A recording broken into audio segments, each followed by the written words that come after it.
What kind of bombing was this? This was an attack on a soft target. Frankly, if you look at international comparisons, we got lucky. This could have been much worse in terms of more towards like Madrid. Fatalities, yes. Yeah.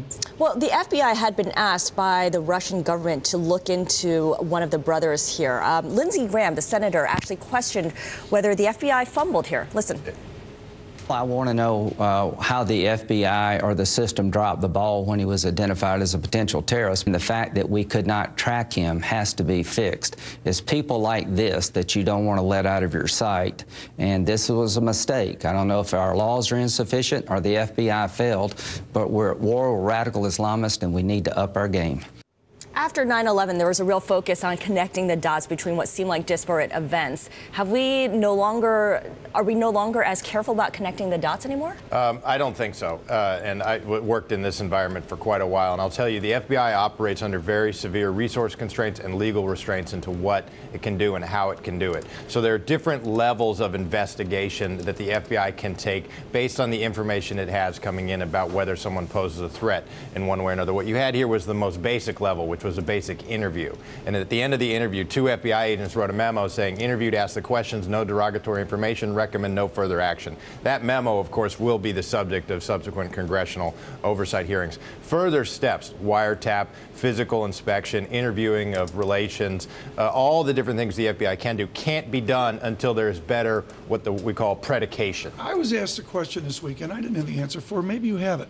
How many are in this country like these brothers? Is it 50,000? Tens of thousands. Tens of thousands. And what happened here, Mike, it sounds like what we call preliminary investigation, a PI. And the FBI opens them all the time and quickly closes them out. I'm not the least bit surprised they had had a previous encounter with these 2 individuals. In fact, last week in all of our discussion about it, I suggested that was probably the case. What is the current state of surveillance for homegrown terrorists, like these brothers might have been, versus foreign terrorists? As a general matter in the United States, we do not, the U.S. government does not conduct surveillance without reason to do so. So there's no broad-based collection, as there occasionally may be abroad. To do it, to really surveil someone at home, by which I mean their private communications, it requires some degree of proof that they, in fact, are at risk of causing a certain kind of violation. And as you get up to more precise and more damaging forms of violations, you can get extremely intrusive. But in a general matter, there's no vacuum cleaner of surveillance data on individuals inside the country. We went from 2001 to 2013. Where will our organization and intelligence on terrorism be in 2020?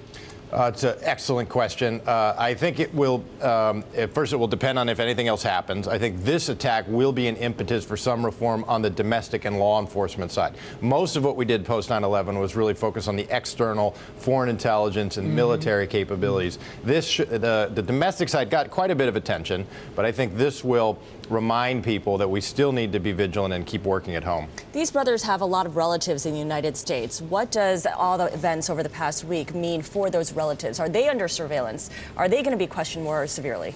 Yes, they will all be interviewed and looked at. So what the law enforcement community will do is contact trace the 2 brothers and go to everyone who they're in contact, relatives, friends, teachers, mosque imams at the mosque, everyone. And they will build the dossier on them, and at some point they may approach them to be interviewed, either consensually or in an adversarial way. Some of them may be charged if it's found that they either lied to law enforcement or assisted or abetted the attack. Is the CIA involved in any of this? Absolutely. What do they do distinct from the FBI? They run down the foreign leads. So the FBI has certain formal channels to go to foreign governments for assistance, but the CIA has more. CIA operates abroad in many of these countries. There's a CIA station in Moscow. There's a CIA presence in the Caucasus. Their job will be to find out what's really going on the ground.